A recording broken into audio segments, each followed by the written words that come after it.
Music hath charms that nothing else has. Music hath charms, though it's classy or jazz. A symphony grand by Schubert or Brahms, a popular band or a uke neath the palms. A melody in minor key can make the teardrops start. And then again, a glad refrain can cheer a lonely heart. Sweet harmony when there's someone in your arms. Oh, baby, it's then that music hath charm. Hi there, I'm David Duncan and welcome to Bing Crosby, The Hollywood Years. Well, in this short two-part series, I want to look at the early years of Bing's film career, which were mostly dominated by cameo appearances and short films. It was, however, in 1929 when Bing, as a singer with the Paul Whiteman Orchestra, had his first opportunity to step in front of the cameras in Universal's lavish Technicolor musical, The King of Jazz.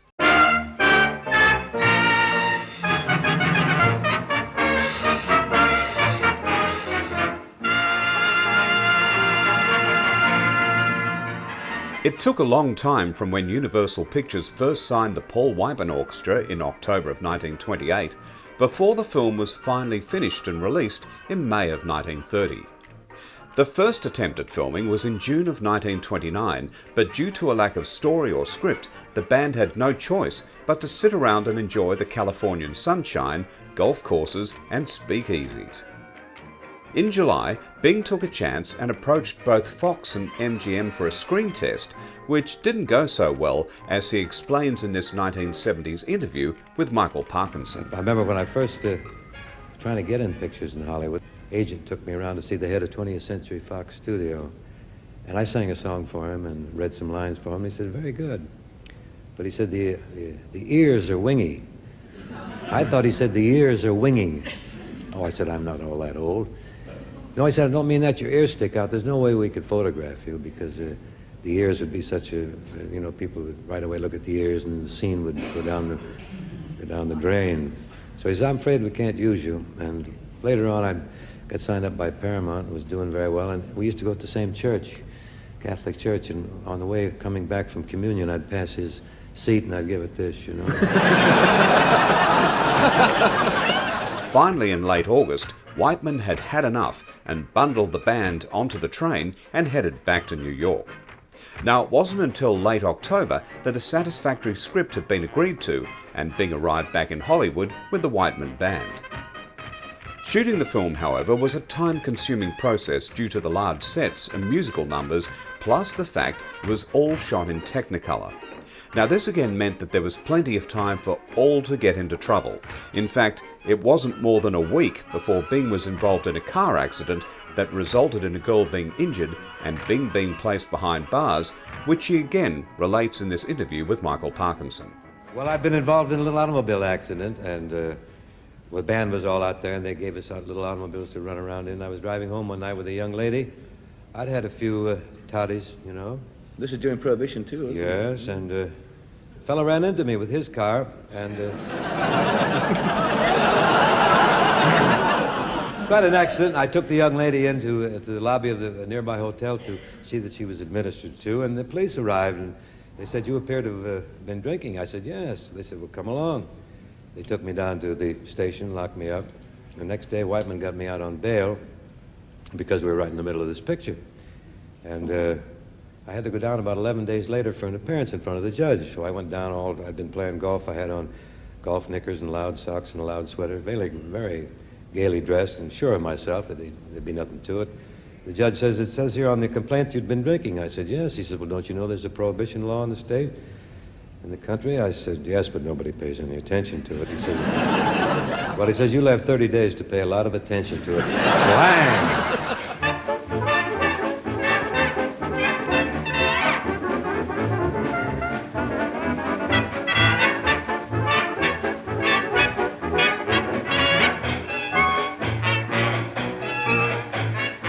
As such, Bing lost his big solo number in the film, The Song of the Dawn, which was given to the tenor John Bowles, who made a decent job of it, but ended up being a bit stiff and formal.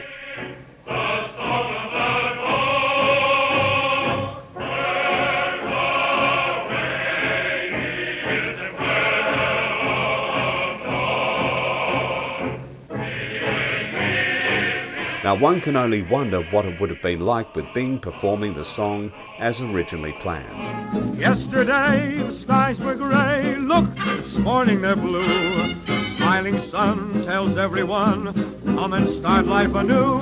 Sing hallelujah, for the dark night is gone. The world is singing the song of the dawn. However, being part of a singing group called the Rhythm Boys, there were moments for Bing to shine with songs such as A Bench in the Park and Happy Feet. Happy feet, I've got those happy feet. Give them a low down beat, and they begin dancing. I've got those 10 little tapping toes, and when they hear a tune, I can't control the dancing heels. Save my soul, weary blues can't get into my shoes, because my shoes refuse to ever go weary. I keep cheerful on an earful of music sweet, cause I've got those happy feet. Ba-da-da-da-da-da.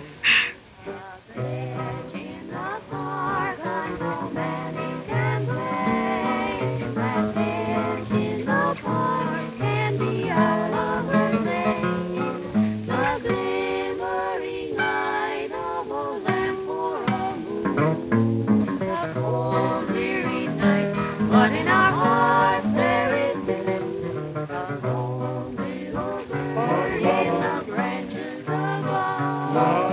It plays every serenade of love. And what more do we need, you and I and the dog?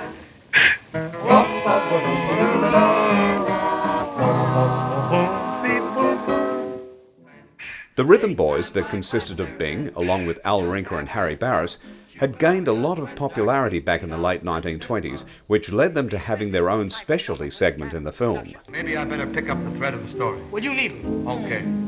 First the bluebird said, we've got to have sunny weather.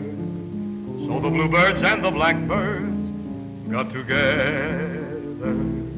Then the blackbird said, oh, we're birds of a different feather.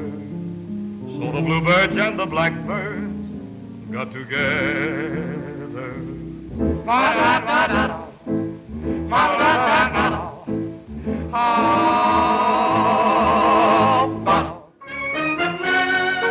However, the historical highlight in The King of Jazz is the performance of George Gershwin's classic composition, The Rhapsody in Blue, that was written specially for the Whiteman Orchestra back in 1924. It's just a real pity that George Gershwin himself didn't appear in the sequence, as he was apparently having an ongoing dispute with Whiteman over the ever-changing variations to the original arrangement, and as such, the band's resident pianist, Roy Bargy, stepped into the job.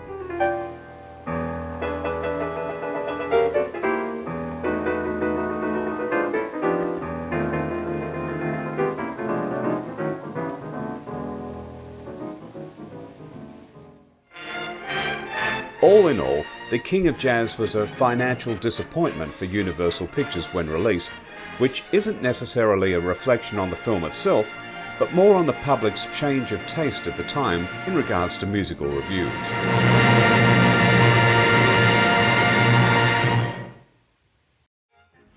Well, The King of Jazz is a fascinating historical museum piece that captures the styles and music of the era with one of the biggest bands of the Roaring Twenties, and so with that in mind, it really was a wonderful way to launch Bing and his film career. Now, during the production of The King of Jazz, Bing was signed by MGM to appear in a musical that they were making called The March of Time. His sequence where he sang the song Poor Little G-String was filmed. However, MGM shut down production before completion and the film itself was never released, possibly due to the poor response to The King of Jazz.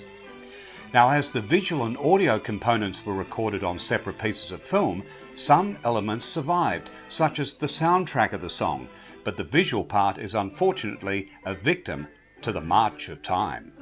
Poor little D-string next to the D-string, lonely and blue.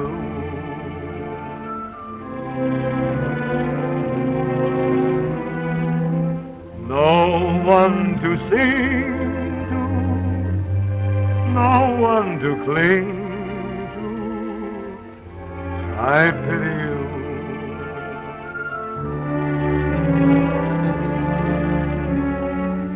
Broken-hearted melodies are all you can play. Broken-hearted memories of sweet yesterday. Once you were cheerful, but you're a tearful. Poor little G-string now.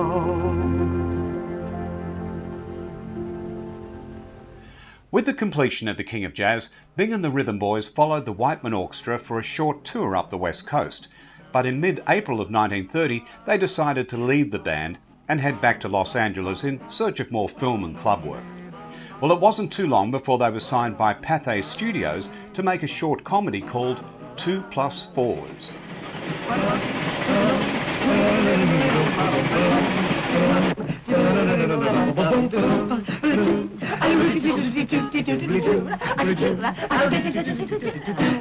Filmed in less than a week, 2+4s is interesting because the filmmakers actually cast Harry Barris in the lead, with Bing and Ulrika playing supporting roles. Hello, Mary, dear.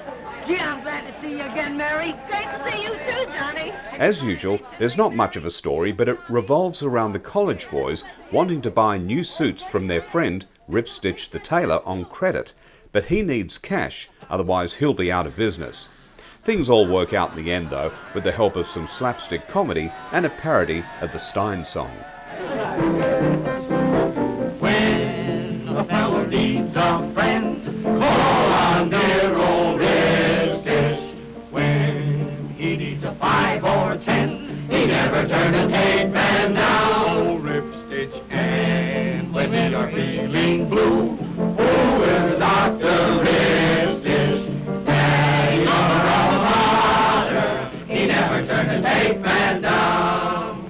For quotes, for vest, for coat the vest of the pants, for a hat, damn I shall, there's no one else I'd give a chance. For style, it's worthwhile, there's no one else better than Rip. Funny hot, it's a spot, and everyone sure is a pip. It's a pip when the going's really tough. Call on dear old Rip Stitch. Who's the man we put on the cuff? He never turned a tape man down. When we want to charge it up, call the good fellow Rip Stitch. Daddy of our alma mater, he never turned a tape man down. Now it's interesting to note that the director of 2+4s was Raymond McCary, who was the brother of Leo McCary, the famous director who would play such a significant role in Bing's film career a little over a decade later. Well, a few months after 2+4s, in August of 1930, Bing went back to MGM to appear in a film titled Those Three French Girls, but unfortunately again the songs were cut from the final print and the footage and the soundtrack were lost. His next involvement in a film was with the Rhythm Boys in RKO's Check and Double Check, where their recording of the song Three Little Words with the Duke Ellington Orchestra was used. However, they weren't seen, and instead members of the band lip-synced to the recording. 3 little words, oh what I'd give for that wonderful phrase. To hear those 3 little words, that's all I'd live for the rest of my days. And what I feel in my heart, they tell sincerely. No other words can tell it half so clearly. 3 little words, 8 little letters, which simply mean I love you.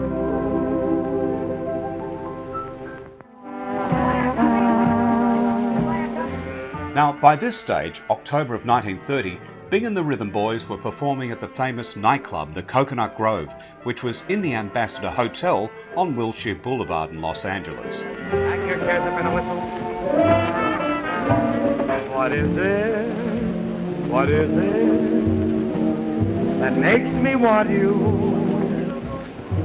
the way that I do? What is it?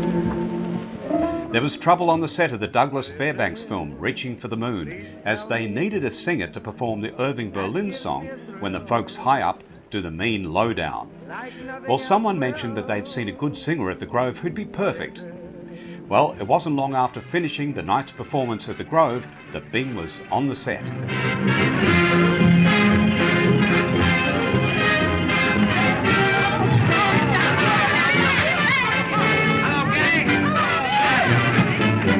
Avenue is known for doing the lowdown, but you'll find they're not alone in doing the lowdown. Fifth Avenue's learning how they had to fall.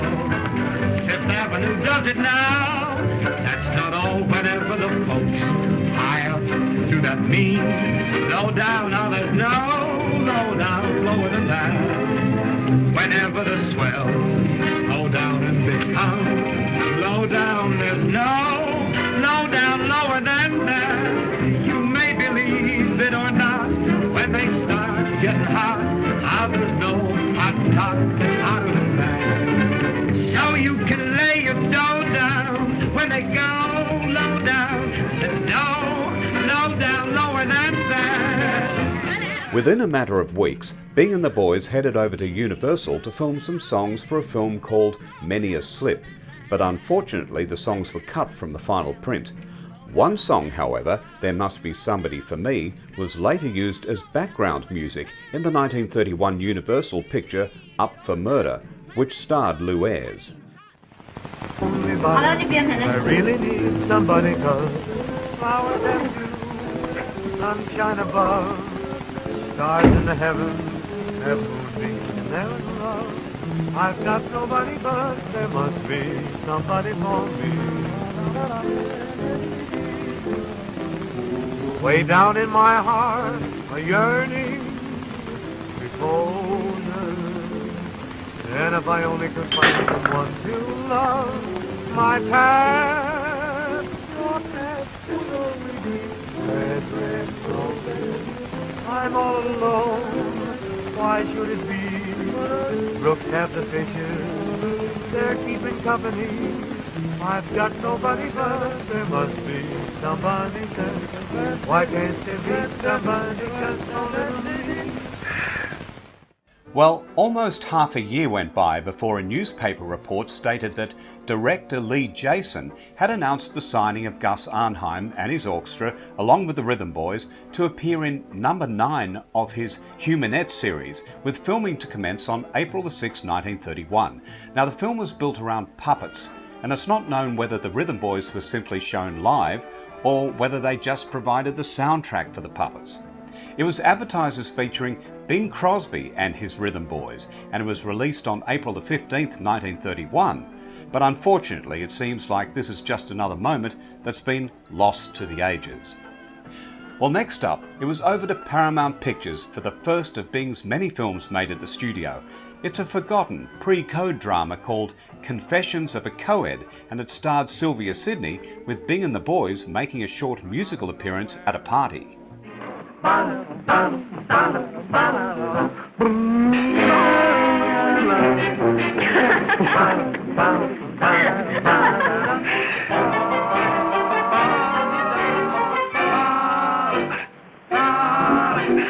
got eyes, you got face, you got size, you got face, you got charms, you got arms, you got love.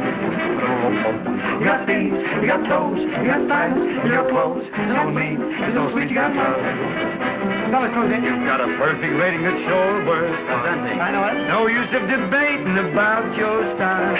You got this, you got that, you're not thin, you're not fat, you're just right, and I'm nice, you got love.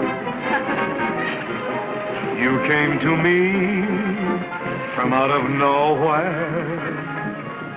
You took my heart and found it free. Wonderful dreams Wonderful schemes from nowhere made every hour sweet as a flower to me. And if you should go, Hello, Bing. How's it, Dan? back to your nowhere, leaving me with my memory, I'll always wait for your return out of nowhere, hoping you'll bring your love to me. Well, up next, Bing signed with the legendary director Max Sennett for a series of musical comedy shorts, and that's what we'll look at in the next episode of Bing Crosby, The Hollywood Years. I'm David Duncan. See you then.